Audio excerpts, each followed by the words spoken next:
Hello and welcome to yet another tutorial by Davies Media Design. My name is Michael Davies, and in today's tutorial I'll be showing you how to edit indoor flash photography using GIMP. This is GIMP version 2.10.12, which at the time of this tutorial is the latest version of GIMP. But of course, before I get into that, I want to direct you guys over to my website at daviesmediadesign.com. As always, we have tons of GIMP and Inkscape tutorials on here, as well as my GIMP book of layers, which I'll get into in a second, and GIMP and Inkscape help articles, so definitely check that out. You can also enroll in my GIMP 2.10 Masterclass from beginner to pro photo editing on Udemy. You can enroll in any of my Skillshare classes by visiting gimpschool.com, and you can purchase my brand new GIMP Book of Layers ebook either on Amazon or get it free with a premium membership to Davies Media Design. I'll include a link to this as well as all the relevant links from this tutorial in the description of the video. Alright, so here is the final product we'll be creating for today's tutorial. If I shift click on the bottom photo, here was the before photo. So shift click once more, here's the after product. So again, this was a photo that was taken indoors and it used a single on-camera flash. I just used basically the knockoff version of the Canon flash on top of a Canon 7D. And the reason I wanted to show you guys this tutorial is that I noticed when editing flash photography, there are a few key things that stand out in those photos, even when you take really great flash photography photos. Number one, when you're indoors, there's typically multiple colors of light in there depending on what kind of flash you're using and obviously what kind of building you're in. But in this case, if I come back here and shift click, you'll see there is a lot of yellow ambient light, and then the flash that's hitting her face is more of a white color. So these different color mixtures can kind of throw the image off just a little bit. It can make people looking at it think, you know, it's a great image, but something's off about it. And usually that's just the color temperature of the lights and the fact that there are multiple color temperatures going on. The second main thing I want to point out is that usually if I hold Control and zoom in a bit, you'll see the flash will create reflections on the subject's face. And so that's obviously not a great look. And here you can see I airbrushed it out in the final photo. That's what it looks like with just the airbrushing there. And the third thing is that just the overall balance of light can be off when using a flash. It is pretty hard to get the flash exactly right, especially when you are using a single on-camera flash and there's already light going on around the subject. So typically you need to go into a photo editor like GIMP and just rebalance the light in the photo on top of your usual photo edits. All right, all that being said, let's dive in here. So I'll hold Control and zoom out. And again, I'm just going to shift click to show you guys this is the final product we're going for. So I'll start by opening up this photo and I'll go to File, and in my case, Open Recent. And I'm just going to click on the unedited photo. So for starters, this photo was a portrait photo as opposed to a landscape photo. So this is just asking me to flip my photo. And I'm just going to hit rotate. All right, so here's my unedited photo opened up into GIMP, and you'll see up top here, this is a pretty large photo. I am, just for this tutorial today, going to keep my photo at the full size just so you guys can see the final result at the full quality image. So I'm not going to compress this down. But the first thing I'm going to do is just balance out the light, and I can do that using my Colors Shadows Highlights tool. So a few things we're looking at while we're using this tool. For one, we're looking at the light hitting off of her face. We're looking at the shadow behind her, which there's not a ton we can do about that outside of using the heal tool and trying to falsely paint that out, or manipulate that out, I should say. But we're also just looking at how bright the subject is compared to the rest of the scene. We don't necessarily want the subject to be exactly as bright as the background, depending on the background, especially if you have a pretty shallow depth of field and your background is blurred out. But in this case, I want there to be a bit more of an even balance. So let's just start by increasing the shadows here.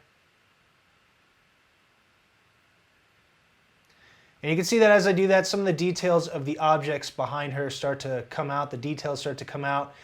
And then the other thing I'm going to do is I'm going to decrease the highlights.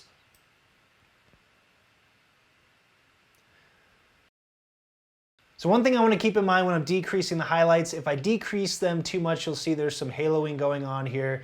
You can see how these objects are kind of artificially bright and this part is artificially dark, and where those two places meet, it's just creating that halo. And of course her face, you know, the lighting looks awful on her face, so I'm gonna make sure not to make that look awful here. But I do want to tone down the amount of glare coming off of her created by the flash.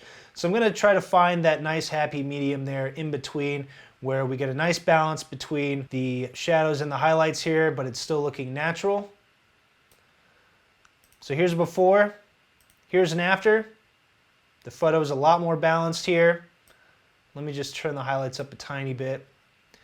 Next, I'm just going to adjust the white point, and this is going to allow me to overall either darken or lighten the photo. So this kind of comes down to a matter of preference. It's not really one way or the other, you know, it's not science. So I'm just gonna increase the white point a little bit, and then I'm going to increase the radius, and I'm going to also increase the compress, and this is just going to sort of contain those effects within a certain pixel area, and that's allowing us to preserve the midtones. So here's before, here's an after. And I'll click OK. And I do want to make sure I have a duplicate of the original image. So what I always forget to do is to come over here and click the duplicate icon. So what I'll do is just come over to where this original JPEG is and just click and drag it underneath. And I'll hit rotate. And I'll just minimize this. And now we have our original. Let me just rename this layer original, and we'll rename this one edited. And I just double clicked on the name there to rename it. So the next thing I want to do is use the levels tool to add some contrast, maybe even some brightness to this, and color correct the image to get it a little bit closer to what we want the final result to be before we apply some photo manipulation techniques. So I'll come over here to colors, levels, and here we have our histogram. And I'm just going to adjust the value channel here slightly to try to get a better balance just between, again, the brighter and darker pixels of the image. So this is almost as much about brightness as it is about contrast and just finding that balance between the lighting. So that looks pretty good. We can also adjust the output levels. If I drag this black point into the right, that's going to make the image brighter overall. And if I drag the white point image to the left, that's going to make the image darker overall. All right, so that looks pretty good. So now I'll come over here to my red channel. So when it comes to the red channel, the tendency for beginner photo editors is that they want to add more red in here to try to bring out that red. And that's actually a mistake, especially when you're using a flash, because a lot of that red light is bouncing off of those red objects. And what that can do is sort of throw your camera off. It can throw the overall image off and just make the image look a little bit too red. So sometimes it's good to counteract that color. And this isn't always the case. Sometimes it is better to add more of that color, but in this case, I think it looks better to counteract that red going on in this image in this instance. And so what we'll do is we'll play around with these sliders here inside of the red channel. So you'll see that when I drag this black point slider in, or basically the shadow slider, it's going to add more cyans to our image. And I'm not going to do too much in the top portion here where we have the shadows, midtones, and highlights, but I am going to adjust this a little bit to add more cyan. And I'm going to do some additional adjustments down here in the output levels. So if I drag this slider to the right, it's going to add more red to the highlights, and I don't want to do that. So I'm going to drag our right slider here to the left, and you can see as I'm doing that, it's adding cyan. There is a point where there's just too much cyan being added and it looks like we now have a green image instead of a red image. So we're basically just trying to get this back to looking normal. So here's before, here's an after, and you can see that cyan is toning down the red in the image. And now I'll move on to the green slider. So the opposite of green is going to be magenta. And adding greens to the highlights here does not make the image look any better, in my opinion. So I'll drag in the shadows, and I'm going to shift the midtones here a little bit to add some magentas to the midtones. And now I'm going to slide over to the blue slider, and we'll add some blue in here. We don't want to add too much because I don't think blue really plays a big role in this image, unlike a lot of those outdoor photos where you have the sky and just various blue elements. But we don't want to add too much yellow either, because that is going to bring out the artificial lighting in this photo, which is something we're actually trying to get rid of. So there's a before, there's an after on the color balance, so that looks pretty good. Let me just test out dragging the output levels here and see how that looks.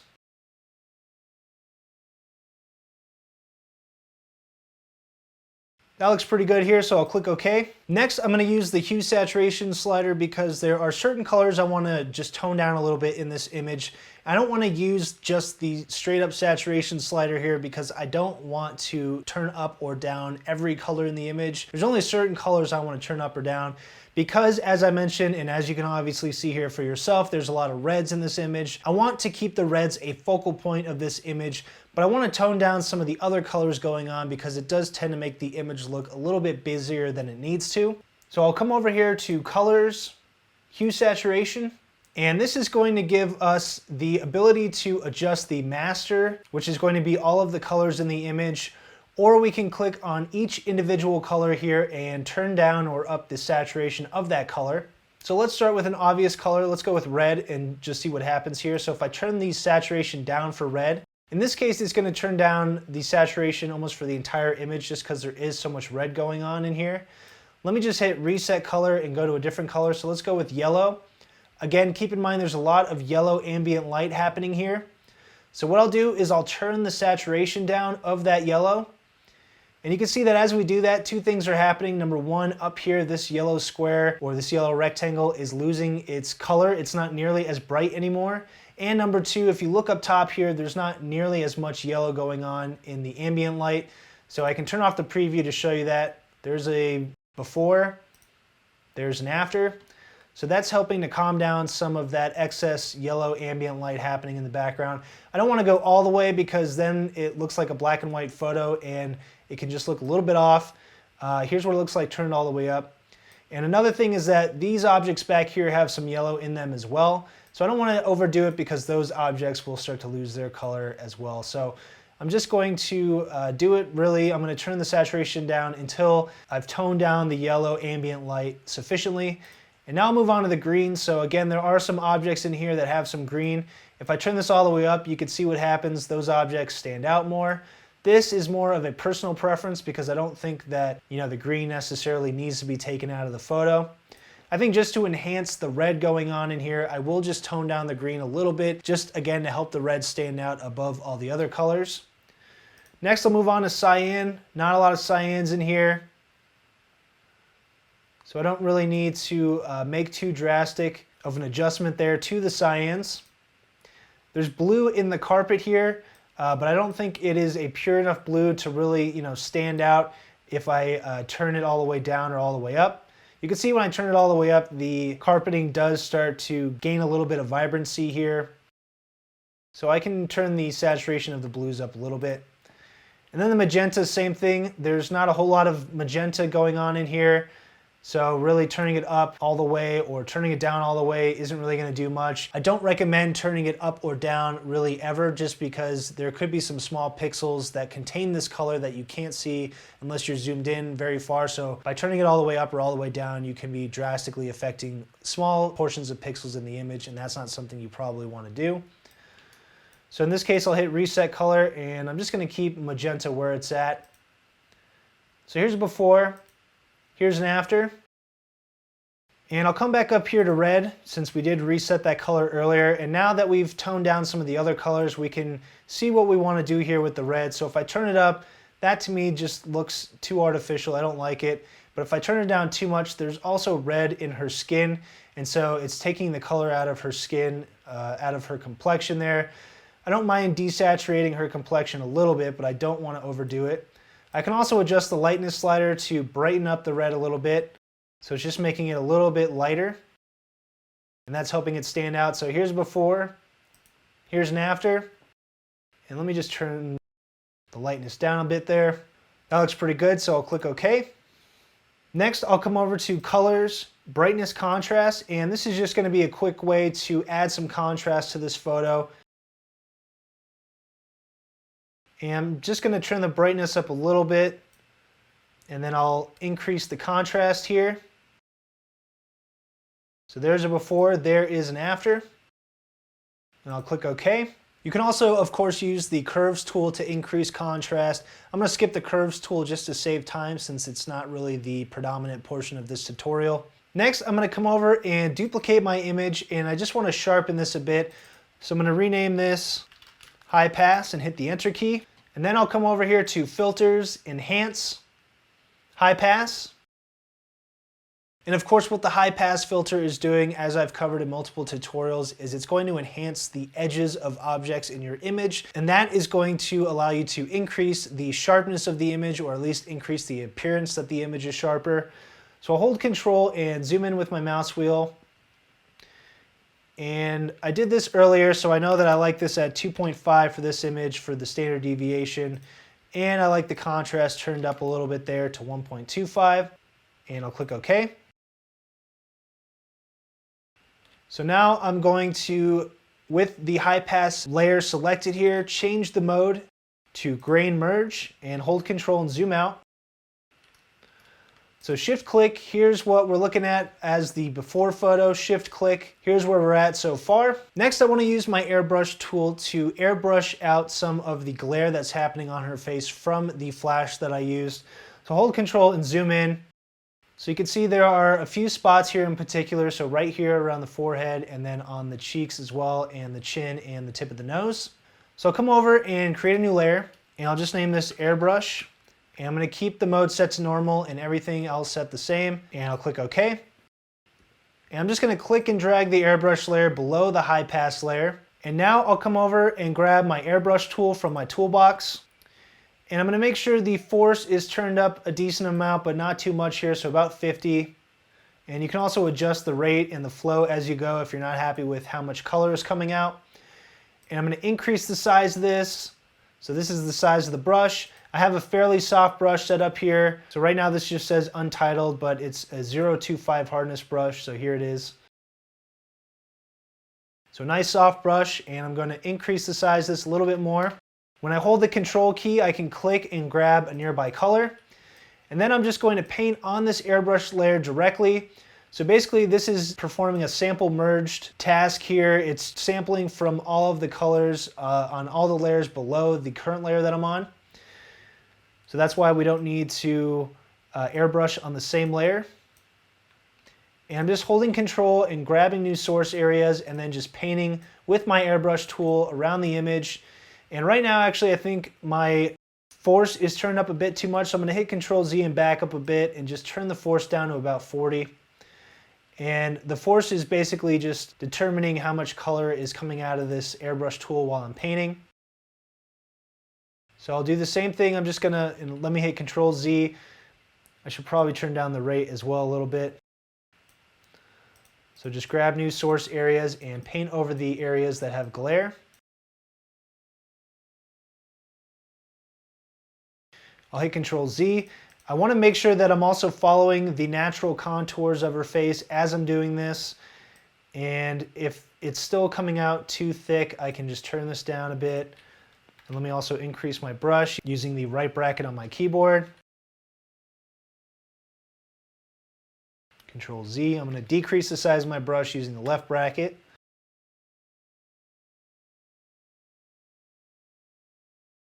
And I'll come down here, hold Control, grab a new source area, and then just paint. And what you can do is hold Control and click. So if the model is wearing like makeup or blush or something like that, you could try to emulate the makeup that's on her face by grabbing that color. I'll hit Control Z. I'm not doing a great job here with the makeup, so I'm just going to undo that. All right, so the overall goal is just to get rid of the glare and make her skin look a little bit softer. So I think we've accomplished that. So there's a before, there's an after, and let me also get the lips here. So I'll just decrease the size of my brush, hold Control and grab a nearby color. So I don't want to paint too far with the same color. I do want to grab new colors as I go. And in the case of the lips, I'm going to come over here and grab my heal tool and just grab a source area here and just try to get rid of some of the glare here on the lips. Same with up top. And let me decrease the size of the area. And for the lips, I'm going to increase the force a little bit.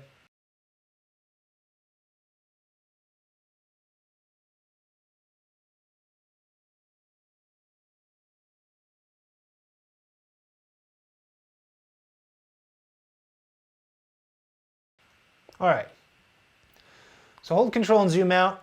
One thing I want to do to smooth out some of this painting I did here, because it doesn't look perfect right now, is I'm just going to come over and go to Filters, Blur, Gaussian Blur. I don't want to blur it too much because then the painting I did is going to spill out onto different parts of her face and different parts of the image. So you can see that when I turn this all the way up here. So I'm going to turn this down quite significantly. And we also don't want too much of the glare coming back through here. So I'm just going to turn it down a little bit more, maybe about right there, and I'll click OK. So here's what it looked like before the airbrushing. Here's what it looks like after. So hold Control and zoom out. All right, so now I'll just do a few last touch-ups here to finish off the image. So for one, I'll come over and grab my crop tool. And I have the fixed aspect ratio option checked here. I originally typed 16:9 or 16:9. And I do want to make sure this is in portrait mode. Now I'm just going to draw my crop area. And right now I have the center guide set up as the main guide inside of my crop area. I can of course come over here and change it to whatever I want. Maybe we'll go with golden sections here. And I'm going to align this so that her face is in one of the golden section areas, but her foot is also inside of the crop area. And I'll just click to crop it there. Now, the last thing I want to do is add a vignette, so I'll create a new layer, and I've already named this layer Vignette, so I'll click OK. And I'll come over here to Filters, Light and Shadow, Vignette, and I'll adjust the radius here, so I'll zoom it out a bit. You can change the center if you want to make the subject in your photo the center of the vignette. And I'm just going to increase the radius until the main portion of the black is outside of our frame. And then I'll adjust the softness here and the gamma to sort of tone down the vignette a little bit. There's a before, there's an after, and I'll click OK. So coming down to the original image, shift click, there's the original, shift click, there's the final.